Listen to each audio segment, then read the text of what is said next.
Bonjour à tous.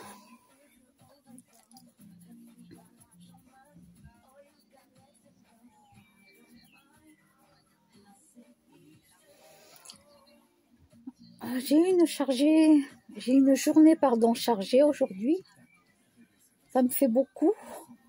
Alors c'est vrai que tous les médecins que je vois, tout ça, me disent qu'il faut que je sorte, il faut pas que je reste enfermée chez moi, il faut que je voie du monde. Et je me force à faire les choses, à sortir de chez moi. Quand je suis avec les gens, je souris, tout ça. Voilà, parce que j'ai pas envie de faire une tête d'enterrement parce que d'autres gens méchants. Donc quand je suis avec eux, je souris, je rigole, je fais des vidéos.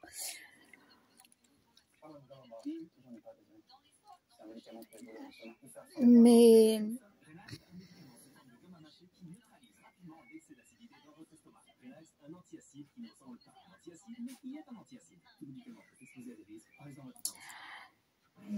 je suis fatiguée.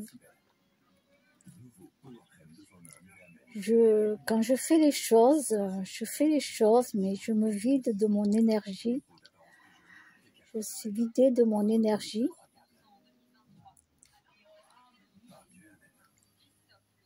Sans compter, quand je vois la méchanceté des gens,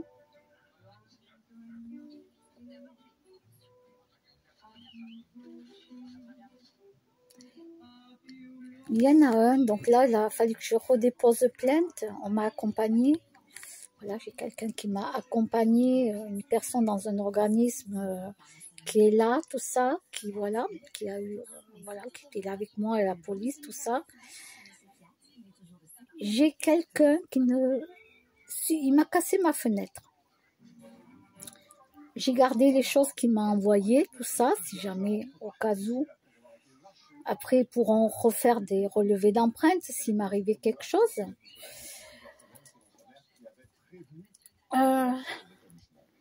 Il ne supporte pas que les gens me parlent. Il ne supporte pas que les gens m'aident. Il ne supporte pas du tout. Pour lui, dans sa tête à lui, hein, c'est un vrai malade mental ce mec, hein, mais dans sa tête à lui, pour lui, tout ce qu'il fait, c'est normal. Tout ce qu'il dit, c'est normal. J'ai bien prévenu la police. D'ailleurs, la personne qui m'a accompagnée, qui était avec moi, a téléphoné au monsieur qui m'avait aidé pour ramasser les branches de ma haie, tout ça. Et que ce malade mental n'a pas supporté qu'il m'aide. Il lui a dit, tu es faible, tu vois pas qu'est-ce qu'il a dit comme connerie, que je me servais de lui, etc. Et pourtant, lui, le monsieur qui m'aidait, il lui a dit, non, mais ça va, tout va bien. Il lui a dit, tout va bien. Ben oui, on se connaît depuis des années et nous deux, on s'entraide. Je vous explique. Ce monsieur, quand il n'a pas de sucre chez lui, il vient frapper à ma porte. Quand il n'a pas de quelque chose chez lui, il vient frapper à ma porte. Il vient me demander les choses, je lui donne. Ça fait quand même 8 ans que ça dure. La dernière fois, sa sœur, elle est venue chez lui, elle lui a abandonné son chat sans nourriture, sans rien. Il est venu chez moi pour me demander à manger pour ce chat qu'elle avait abandonné. Et moi, j'ai tout fait pour que quelqu'un, donc d'une association, vienne chercher ce chat. Et après, donc bien sûr, ils me connaissent dans cette association. Et après, ils l'ont amené, ce chat, à la SPA. Donc, nous deux, on s'entraide, ça fait 8 ans.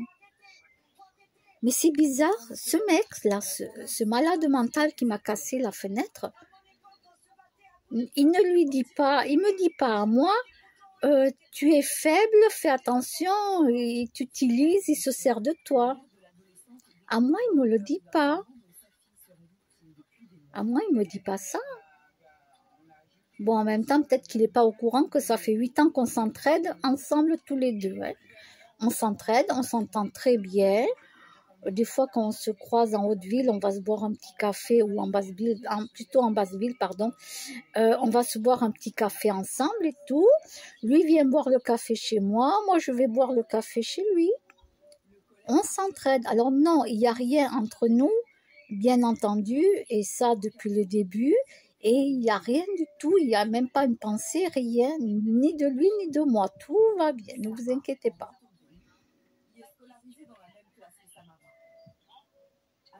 Bon, j'ai quand même dû monter pendant 4 ans pour qu'il arrête de faire du tapage. J'avais fait... Bon, non, j'en dis pas plus. Moi, j'en dis mieux c'est des fois. Donc, malgré tout ça, on est en très bonne entente, lui et moi. Il vient m'aider. Il va aider d'ailleurs une autre personne aussi. Quand une autre personne l'appelle pour qu'il vienne lui donner un coup de main, il va l'aider. Oui, il aide une autre personne que moi. Eh oui. Mais lui, ça ne le dérange pas. Et puis en même temps, ça l'active, il fait quelque chose. Parce que ce monsieur que je connais depuis 8 ans, qui m'a aidé à ramasser les branches de marais, parce que moi aussi, j'ai très mal au dos, je suis fatiguée, tout ça. Et lui, il a plus de force que moi. Voilà, il a plus de vitalité que moi. Donc, avec lui, ça va beaucoup plus vite et moi, j'arrive à mieux faire les choses. Mais moi, je le remercie, voilà. On se boit le café, il mange des petits chamallows, des fois, je donne des gâteaux, je le remercie, quoi.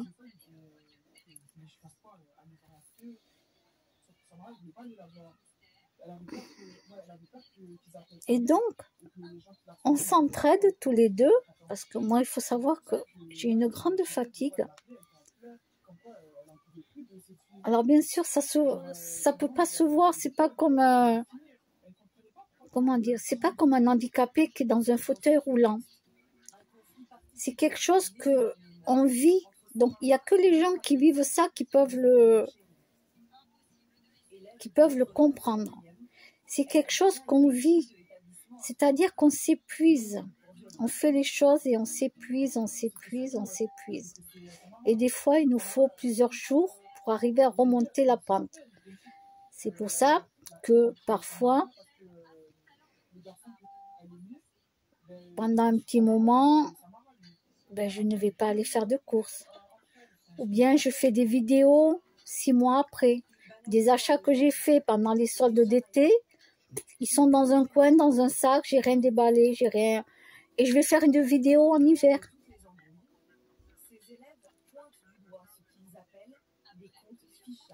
Parce que à ce moment-là, je les sors des sacs. Je fais la vidéo, je vais couper les étiquettes s'il y en a. Et puis je les mets dans la machine à laver le linge. Alors oui, je fais des vidéos des fois 6 mois après. Là, par exemple, j'ai fait des courses. Ça fait 1 semaine et j'ai mes courses dans mon sac à roulettes. J'ai toujours pas fait la vidéo de mes courses.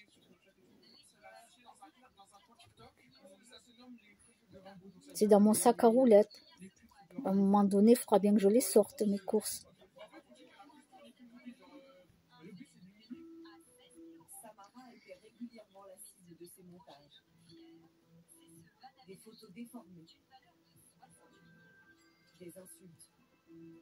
Alors, c'est vrai que quand on a une fatigue chronique et qu'en plus, on est souvent en dépression, parce qu'on tombe en dépression à force, quand il y a des gens qui nous harcèlent constamment, parce qu'ils sont plusieurs, déjà dans la copropriété, ils sont plusieurs, hein, il n'y a pas qu'une personne, ils sont plusieurs. Et tu dois combattre ça.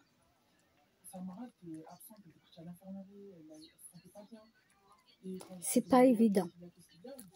C'est pas évident. Et en plus, t'as mal au dos et tout. Et quand je suis assise pour me relever, aïe, aïe, aïe, aïe, aïe. Aïe, aïe, aïe. Pour ça, il y a plein de gens qui me disent, mais toi qui aimes les animaux, pourquoi tu travailles pas à la SPA? Pourquoi tu vas pas dans des endroits comme ça? Mais parce que je tiens pas. Parce que je tiens pas. On peut me proposer un boulot à 3 000 €. On peut, à 5 000 €. Mais je peux pas.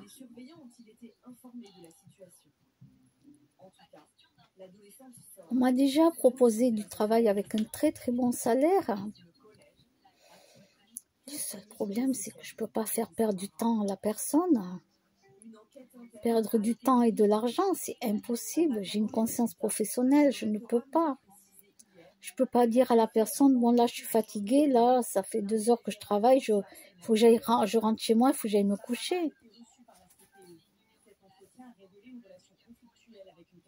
Et puis j'ai pas de voiture, prendre les bus, ça va me crever. Je vais prendre le bus, je vais arriver là-bas, je vais travailler 1 heure, il va falloir que je reparte. Et vous croyez qu'on peut faire ça, un patron? Même si on nous donne un très bon salaire, non, on ne peut pas faire ça, un patron. C'est pas possible. C'est pas possible, on ne fait pas perdre du temps à un patron. Alors, je préfère que ce soit les jeunes qui travaillent, qui eux, ils arrivent à travailler, ils sont jeunes, ils ont toute la vitalité qu'il faut.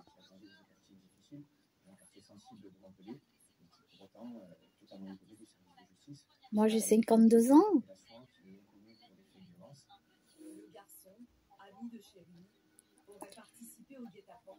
Moi, à toute heure, n'importe quand dans la journée, il faut que je me couche, il faut que je me repose.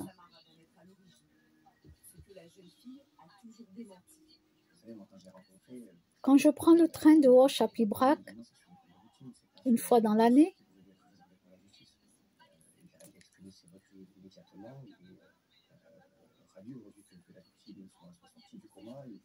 je vais chez eux, je vais dormir chez eux, exemple. Je reviens chez moi, je fais les vidéos, sourire, tout ce qu'il faut. Et puis après, vous allez plus me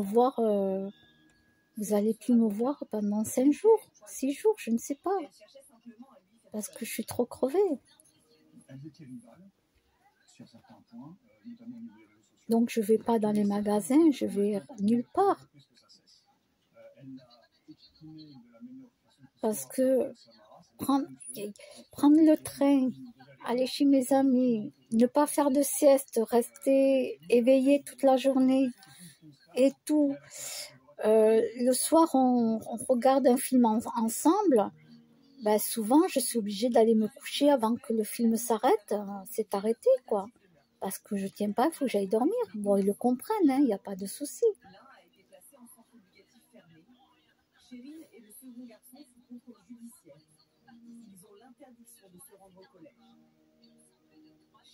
Il n'y a que les gens...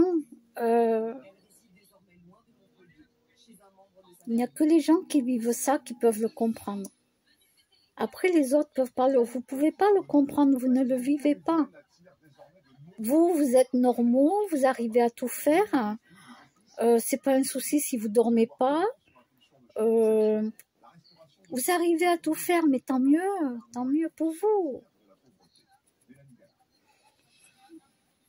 Moi, quand on me dit, mais tu devrais travailler avec des animaux, mais je peux pas tenir. Même dans une ferme et tout, mais je peux pas tenir. C'est pas possible. C'est pas possible. Je vais pas m'handicaper ma santé encore plus, m'handicaper à vie, parce que je vais me forcer à essayer de tenir le coup, alors que je vais pas y arriver. Et pourtant, comme vous savez, j'aime tellement les animaux, que ça m'aurait plu d'être dans des fermes, pour sauver, par exemple, les animaux, on les sauve, on s'en occupe. Alors, pas pour les tuer, non, bien sûr, je ne travaillerai pas dans des endroits comme ça, bien sûr. Mais pour les sauver et tout, ouais, mais comment je fais? Je ne tiens pas.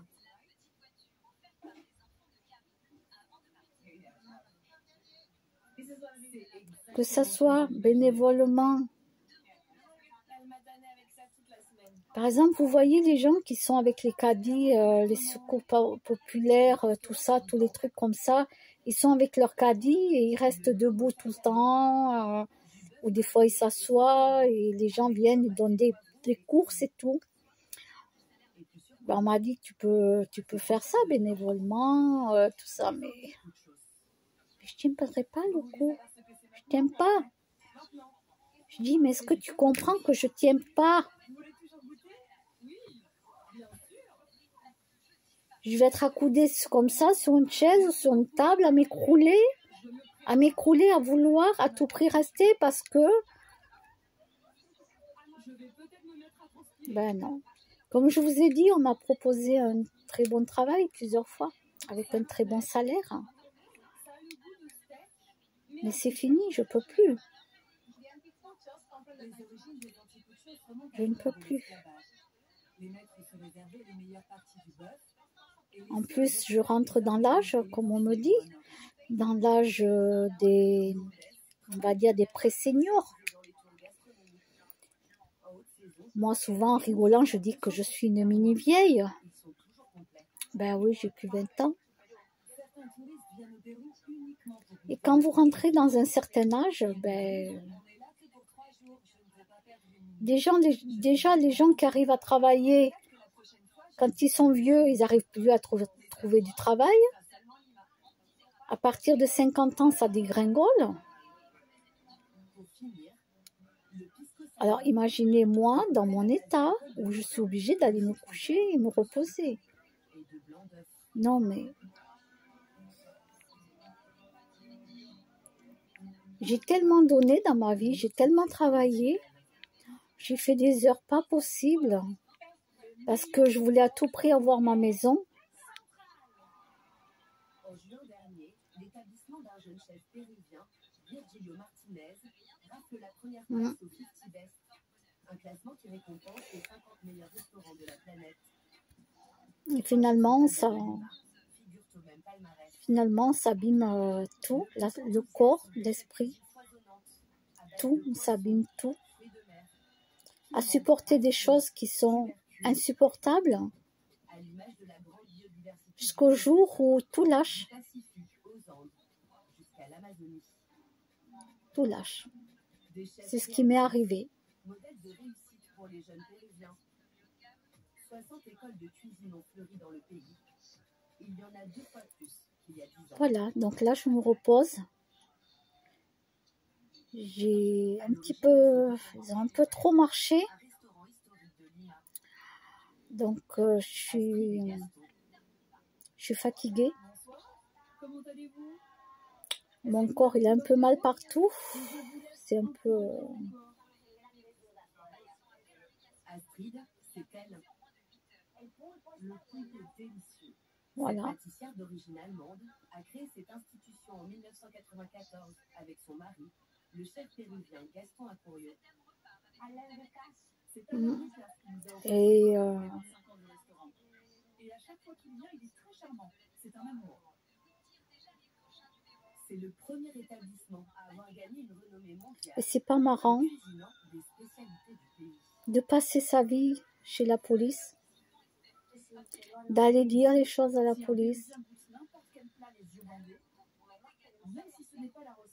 de dire tout ce qui va pas, tout ce que fait l'un, l'autre, tout ce qu'ils font à d'autres personnes aussi. Mais eux, ils ont peur des représailles. Alors ils me disent, tu es vraiment courageuse, ils me disaient. Vraiment, tu es courageuse. Ouais, je suis courageuse. Ouais. Mais comme ces gens-là me disent, je suis courageuse, oui. Ben vous êtes là. Vous êtes là, ben en vérité, ce sont des lâches, quoi. Ils ont peur, ils sont lâches. Ils se taisent. Les recettes ont toutes été créées par le mari d'Astrid, Gaston Acorio. Devenu une star dans son pays. Mais moi, je ne suis pas comme ça. N'accorde plus aucune interview depuis 7 ans. Non. 1993, le jour de notre mariage. Astrid et Gaston se sont rencontrés à Paris. Et on me dit, oui, mais si tu as une voiture, Et le fils d'un on va te crever les pneus, on va te la rayer, on va tout te casser, etc. français où il introduit Mais moi, je leur dis, mais si j'ai une voiture, je n'en parlerai jamais. en 2003. Je ne la garerai pas où j'habite.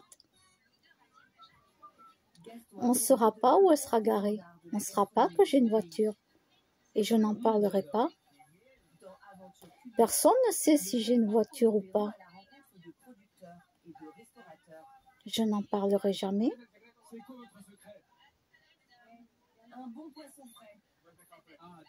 Et comme je dis aux gens, si vous avez peur des représailles pour votre voiture, ne la montrez à personne. Ne dites à personne que vous avez une voiture.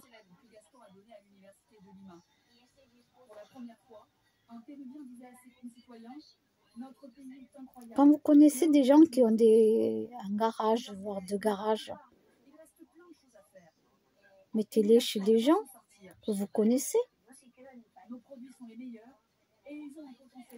Vous pouvez très bien leur donner 10 ou 20 euros par mois. Vous serez content, vous aurez votre voiture qui sera protégée et puis les gens ils seront contents, ils auront 10 ou 20 euros. Vous le faites avec votre cœur, vous dites, ben tiens, fais-toi plaisir avec.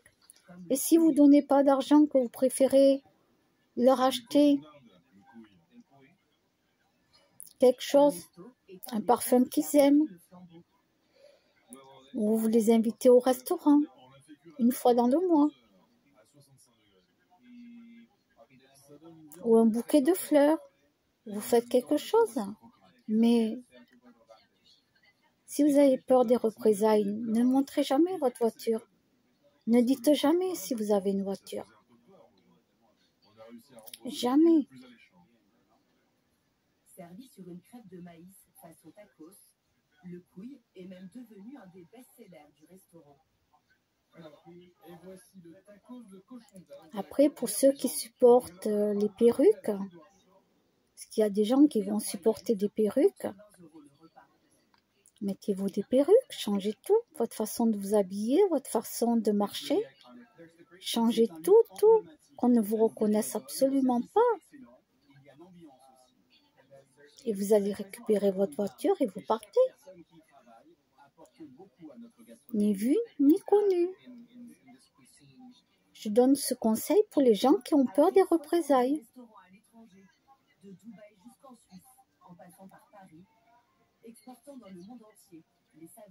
Voilà.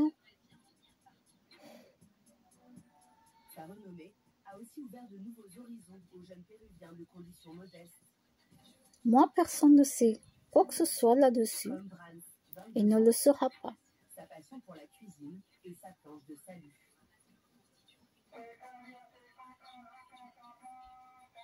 Voilà. Cet étudiant en gastronomie a grandi Donc là, je me repose. au sud de Lima. Je coupe la haie petit à petit comme je peux. Avec moins de $3 par jour. Mon bailleur est averti, bien entendu, puisque je l'ai noté noir sur blanc, que je coupe petit à petit, que je fais comme je peux. Voilà. Tu dois étudier, être le meilleur et gagner de l'argent. Maman, est-ce que tu cuisines aujourd'hui? Un ragoût de pain. Dès qu'il a du temps libre, Brans vient aider On me sa dit, mère Yolanda, comment tu fais pour tenir le coup, pour rester là? coûte 70 centimes d'euros. Comment tu fais pour tenir le coup? C'est une magicienne de la cuisine. Je ne sais pas comment je fais. Avec une boîte de thon et de l'avoine. Je ne sais pas. Une tortilla. Et c'est toujours. J'ai pas de baguette magique. Il y a des cacahuètes? Oui, donne-moi de l'eau. J'ai un toit. On a toujours gagné sa vie en cuisinant. Voilà. Les grands-parents de Brans tenaient une boulangerie dans le quartier. J'ai un toit. Je me souviens quand on se réunissait avec mes parents. Mes animaux sont avec moi. Brans adorait être au milieu de nous pour bien voir comment on faisait la pâte et tout. Déjà à l'époque, il avait ce don. C'est comme ça. Je fais avec. Ils sont avec moi, c'est l'essentiel. Et ton plat de résistance Ils sont contents d'être avec moi, ils sont bien. Ils sont bien, donc après, comment je fais, je ne sais pas. Je me suis rendu compte que ça fait 8 ans que j'habite ici. Waouh! Et moi, je disais toujours 6 ans et demi. Je ne sais pas pourquoi j'étais restée bloquée à 6 ans et demi. Je disais tout le temps que ça faisait 6 ans et demi. Jusqu'au jour où on a calculé avec une de mes connaissances. Mais non, ça fait pas 6 ans et demi, ça fait plus. Ah oui? Wow, ça fait 8 ans que je suis ici.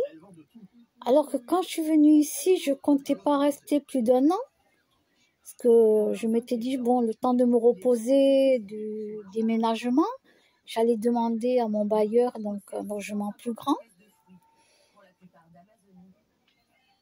Et on m'a tellement attaquée dès le début, quand je suis arrivée, que j'ai fait une grosse dépression. Et ça a été fini et je n'ai pas pu faire... j'avais pas la force et je n'ai pas la force de faire les choses. Certes, j'ai des organismes qui m'aident, des associations qui m'ont cherché des logements, une maison. Je voulais à un moment donné une maison, tout ça, on a cherché, ils ont cherché. On n'a pas trouvé parce que les maisons avaient 2 chambres ou 3 chambres, étaient loin. Le prix, c'est pas du tout le même. C'est pas du tout le même, donc ça rentre pas dans mon prix à moi. Voilà. Quand j'habitais aux HLM, j'étais dans un T3, 70 mètres carrés. Donc j'habitais avec quelqu'un d'autre, bien entendu. Donc je payais 60 € de charge par mois. Et ici, c'est 20 € de charge. Pour moi, je parle. Donc bon, c'est pas du tout le même prix, quoi. Qui a changé la vie de centaines de jeunes des quartiers pauvres de Lima. L'Institut Pachacútec, une oasis à 1 heure de la capitale. Il me faudrait un T2 au rez-de-chaussée avec des gens à peu près normaux dans leur tête, quoi. Ce qui est très difficile de trouver des endroits comme ça, parce qu'il y a toujours des gens qui ont un pet au casque. Et il y en a d'autres, c'est des cas. Tu as des vieux grincheux, des vieux aigris. Tu as des jeunes qui font la fiesta, qui s'en foutent qu'il y ait des gens qui habitent à côté. Finalement, pour trouver un endroit comme moi je voudrais, c'est quasiment impossible, quoi. C'est ce qu'on me dit partout. Il y a des gens, ils passent leur vie à déménager. Ils vont dans un endroit, ça se passe très mal et tout, etc., etc. Ils repartent au bout d'1 an, ils redéménagent, allez, au bout d'1 an, et vas-y, et rebolote.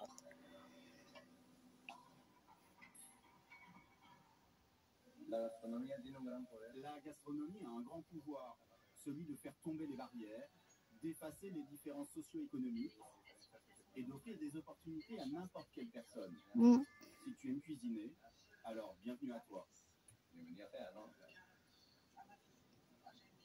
Ah si, on le met comme ça ou comme ça, de façon à recouvrir tout le riz. Et il y en a un, celui qui m'a cassé la fenêtre, qui vient me voir jusque devant ma haie, qui veut pas qu'une personne m'aide, qui lui dit qu'il est faible.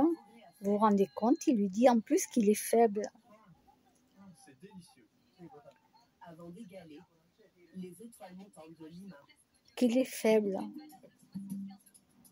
Mais lui, comme il m'a dit, mais il s'en fout de ce qu'on en... Il s'en fout, lui. Lui, il restait quand même m'aider, hein. Il partira pas, il continue à m'aider. Moi aussi, je l'aide quand il a besoin d'un coup de main, je suis là. Il a besoin de quelque chose, si je peux l'aider, je l'aide. Il s'est formé dans des restaurants triplement étoilés en Europe. Voilà. D'ouvrir sa propre table. On a fait une poudre à partir de pommes de terre déshydratées. Et cet homme-là, dont j'ai encore déposé une plainte là, cet homme-là, il attend qu'une chose, c'est que je parte d'ici pour récupérer mon logement parce qu'il y a un jardin. Ce monsieur est très très jaloux de moi. Mais je tiens à dire que je suis venue habiter ici avant que lui vienne habiter chez lui, quoi. Hein. Moi, j'habitais déjà ici. Hein. Je suis arrivée ici avant hein, que lui vienne habiter à son logement. Hein. Mais moi, je me dis, mais pourquoi il ne cherche pas un autre logement avec un jardin? Il n'a qu'à chercher un autre logement avec un jardin. Ben oui, il n'a qu'à chercher, il n'a qu'à demander aux agences immobilières. Hein. Alors non, pour l'instant, moi, je ne le fais pas. Je ne demande pas à d'autres agences immobilières. Pour le moment, j'ai pas fini encore mes cartons. J'ai encore des cartons à faire, j'ai pas fini. Je prends le temps de tout faire tranquillement. Et quand le moment sera venu, ben, peut-être que là, ben, je ferai le tour des agences immobilières. Si vraiment on ne trouve pas quelque chose qui me convienne. Alors vous allez me dire, il faut payer les agences quand on rentre et tout, vous savez, voilà. C'est pas grave, ça me gêne pas, moi. C'est pas quelque chose qui me gêne. Mais ce monsieur qui est toujours derrière mon dos, il peut pas se passer sans... Il faut que tout le temps qu'il regarde tout ce que je fais. Il devrait s'occuper de sa copine. Hein. Moi, j'ai un message à faire passer à sa copine. Je sais pas, attachez-le un piquet, quoi, chez vous. Hein. Attachez-le chez vous, quoi. Qu'il arrête de venir me voir moi. Hein.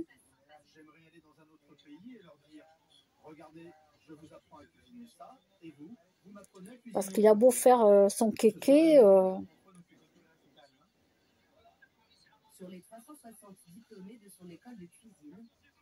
Voilà, quoi. Qui s'occupe de sa copine. Moi, je sais pas, moi. Moi, j'aurais un homme qui irait emmerder notre femme. Je dirais, mais toi, tu viens ici. Hein. Qu'est-ce que tu vas aller emmerder quelqu'un, là? Elle t'a rien fait, là. Elle t'a rien fait. Qu'est-ce que tu vas embêter la femme? De quoi tu te mêles? Moi, je sais pas.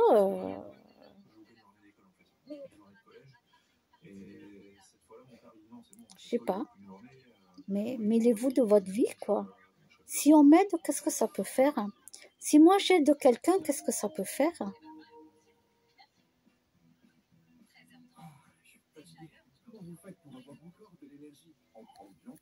Et puis je partirai quand je partirai, puis c'est tout. Et alors? Et si je m'entends bien avec mon propriétaire, qu'est-ce que ça peut leur faire? Si je m'entends avec mon propriétaire, il n'y a pas de souci. Qu'est-ce que ça peut faire aux gens?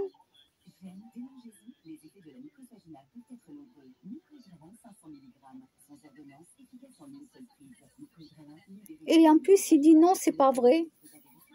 Le mec, il ose dire non, c'est pas vrai. Bah si, la preuve. La preuve. Il me renouvelle chaque fois mon bail. Parce que comme il ne va pas vendre, il me renouvelle à chaque fois le bail. D'accord? Ben, la preuve qu'on s'entend bien. Et oui, mon propriétaire, il est au courant de tout ce qui se passe. Oui, il reçoit les mails de ma part. Oui, je l'ai déjà eu au téléphone plusieurs fois. Oui, je lui envoie des SMS. Et oui, il reçoit les mails de tout ce qui ne va pas.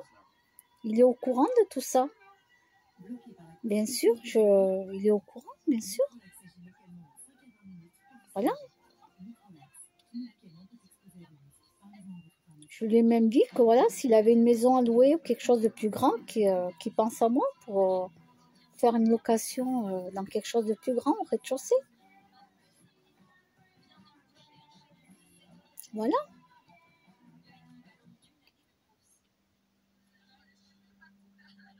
Et moi, quand j'ai dit que je m'entendais un propriétaire, le gars, là, il me répond, non, c'est pas vrai. Mais c'est lui qui se met ça dans sa tête. Mais est-ce qu'il va réfléchir à ce qu'il dit? Non, il réfléchit pas à ce qu'il dit. Il est idiot, ce type. Complètement, mais un abruti, ce type. Mon propriétaire me renouvelle le bail à chaque fois. Ça fait 8 ans que je suis là. Et lui, il dit non, c'est pas vrai. Pourquoi notre peau sensible fait confiance à la crème de peau sèche Nexa? C'est simple, elle est enrichie en huile 100% végétale. C'est efficace pour hydrater le corps, le visage et les mains, des grands comme des petits. C'est sûr, Nexa est testée sur plus de 7000 peaux sensibles et formulée sous contrôle médical. La marque numéro 1. Ouais, il y a des gens, vous savez, dans leur tête. Eux, ils se trouvent normaux, les pauvres.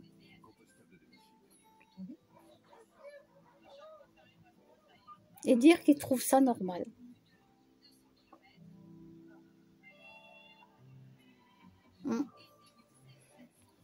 Bon, voilà. Je vous ai parlé un petit peu de mon état là, de santé. Là, il faut que je me repose et que je récupère. Là, ça fait 2 jours que je marche.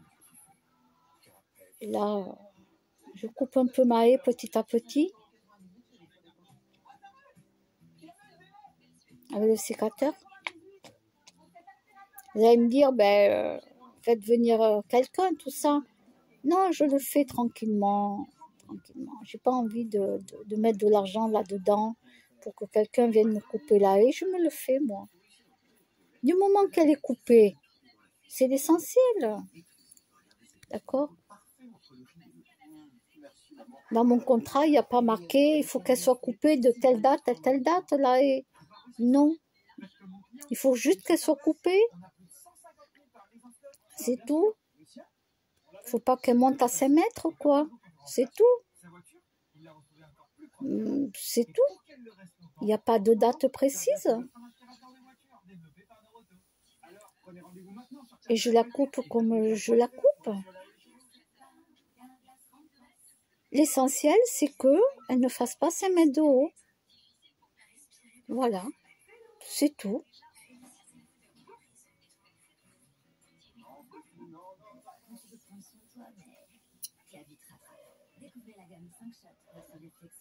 Bon, eh bien, écoutez. Je baille. Bon, ben, je pense que j'ai dit pas mal de choses. Et voilà. Bon, ben, je vous dis à bientôt. Je vais essayer dans la semaine. Bon, j'ai des vidéos à mettre, mais elles sont en retard. Hein. Oui, j'ai des vidéos où j'avais mangé une pizza, tout ça avec une de mes connaissances et tout que je connais depuis longtemps. Oui, parce qu'il y a amis et connaissances de longue date. C'est pas pareil. On est quoi? Dimanche. Dimanche.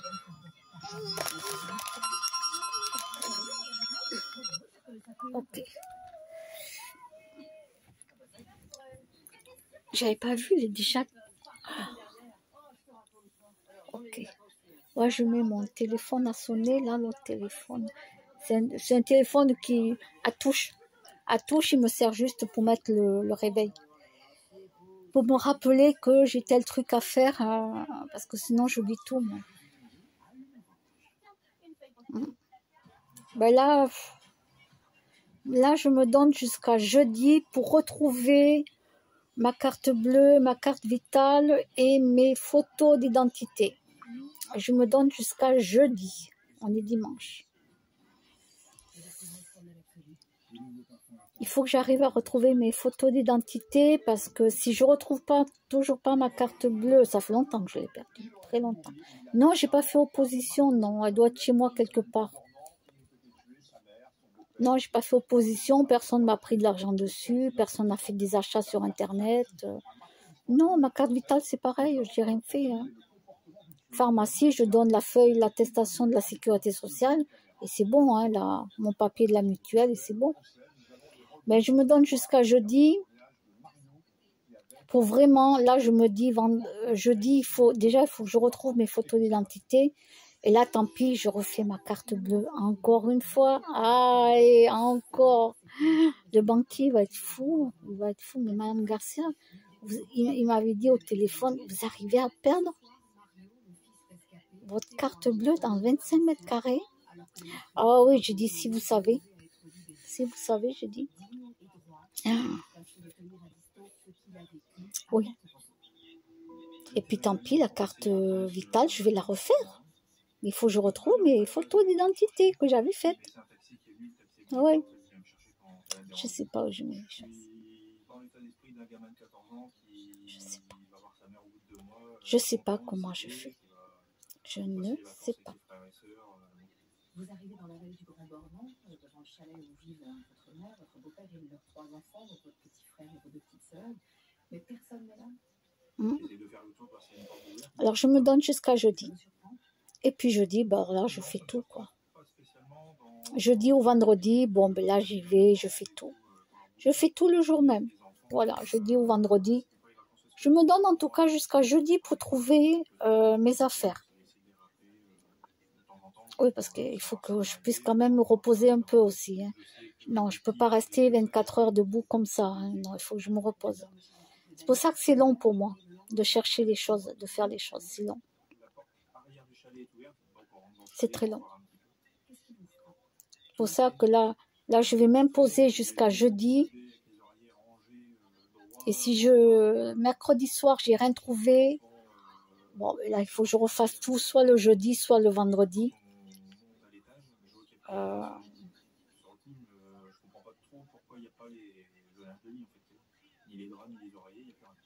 Ou le lundi d'après.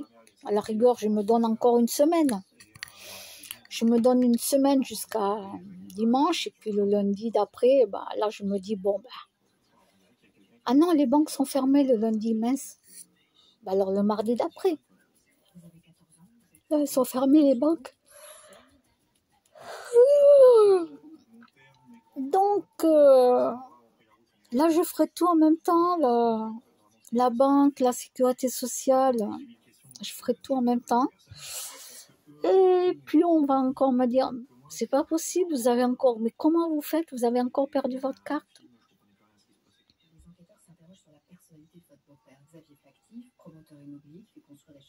Non, mais chez moi, c'est une catastrophe, ça. Je perds tout. Je me lève de la chaise, par exemple, je suis dehors avec quelqu'un, on a mangé, on a bu quelque chose. Je me lève de la chaise, si c'est moi qui invite, je vais payer. Mais j'oublie ma veste sur la chaise. Je ne sais même pas que j'ai la veste sur la chaise.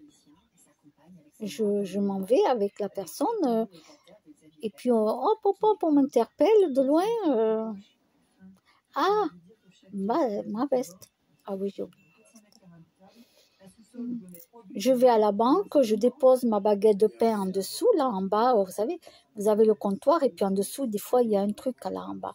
Je pose la baguette de pain, je parle à la banque, je fais ce que j'ai à faire, tout ça. Hop, et puis merci, au revoir, bonne journée, puis je m'en vais. Et je suis rentrée chez moi et j'ai pas la baguette de pain. Bon. Je la laisse, comme je dis. Quelqu'un d'autre l'aura prise, elle sera content de l'avoir et puis c'est tout. Non, je ne cours pas à revenir à la banque chercher ma baguette de pain, non. Mais c'est tout le temps que comme ça. Une fois la pharmacie m'appelle, Madame Garcia Roseline, je dis oui, c'est moi. Vous êtes venue aujourd'hui? Oui, j'ai pris les médicaments, tout ça. Et j'ai tout pris dans mon sac, les médicaments, tout ça, mais j'ai oublié ma pochette où dedans, j'avais tout laissé.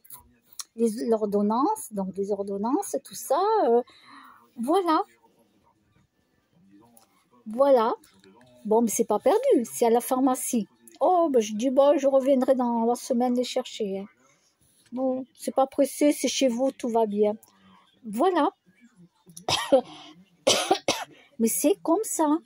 mon cerveau ne capte pas. Je ne suis plus du tout concentrée. Mais plus du tout. Je n'ai plus de concentration, quoi. Le jour où ça disparaît, j'étais comme si au frère. Et il a disparu quelques heures après. Ah, je sais pas. Alors, j'ai vu dans des vidéos l'Alzheimer jeune. L'Alzheimer des jeunes. Ce sont des gens qui sont jeunes, qui ont un certain âge, même 30 ans, 40 ans, et ils ont l'Alzheimer. Dans quel esprit ça, cette idée viendrait en fait? Et c'est très difficile de se rappeler de ce qu'on a fait il y a 30 secondes ou 2 secondes avant. Je pose tout, par exemple, sur ma petite table bureau qui fait bureau et je mange dessus, quoi, devant l'ordinateur. Je pose mes trucs que je dois prendre.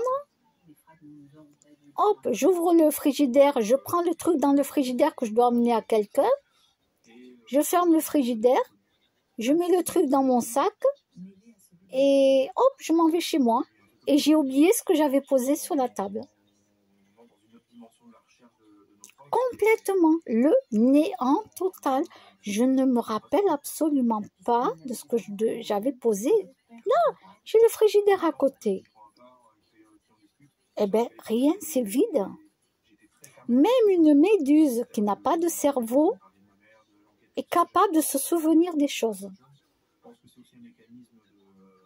Vous vous rendez compte? Alors que moi, non.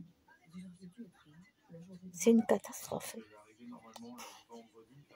Ça aussi, hein, c'est dur à vivre. Oh là là, surtout quand on est jeune. Encore, on est vieux, on se dit c'est normal, on est vieux.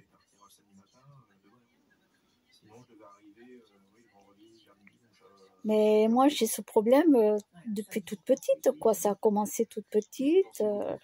Ça s'est gravé avec ma première grande dépression. Plus les médicaments qui n'arrangent pas la santé, parce que j'ai lu les effets secondaires et tout ce qui s'ensuit. Donc la mémoire, c'est une catastrophe. La perte de poids, laisse tomber, avec ces médicaments, tu n'arrives pas à perdre du poids.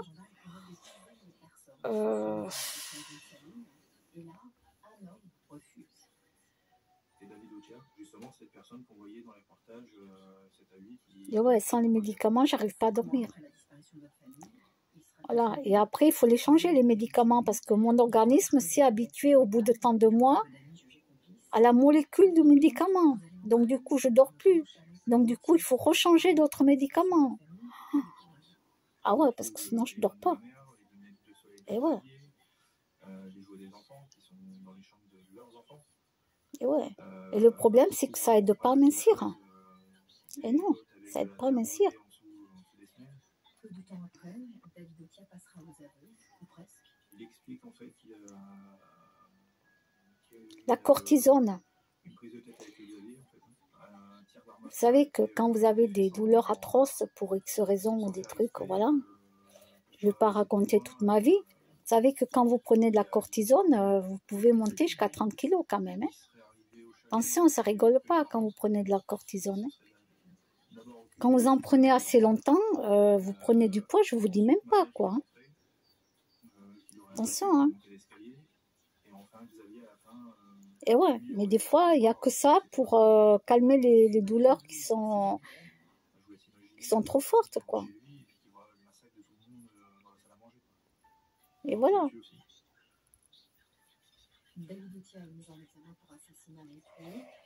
Bon, ben je vous souhaite une bonne soirée. Voilà. Moi, je vais me reposer un petit peu.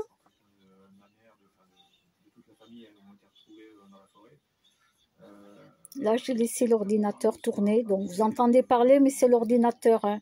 C'est ce qu'il y a à l'ordinateur. Là, c'est en train de parler. Et voilà, quoi.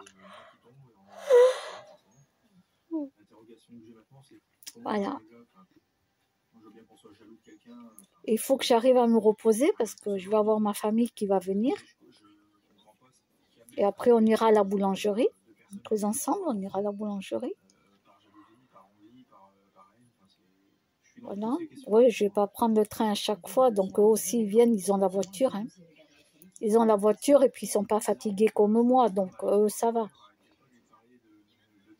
Voilà. Alors non, vous verrez pas ma famille en vidéo parce que ils aiment pas passer en vidéo ou en photo sur Internet. C'est pas du tout leur truc. C'est voilà, c'est pas comme moi, quoi. Ils sont à l'inverse de moi, donc non, vous ne les verrez pas. Voilà.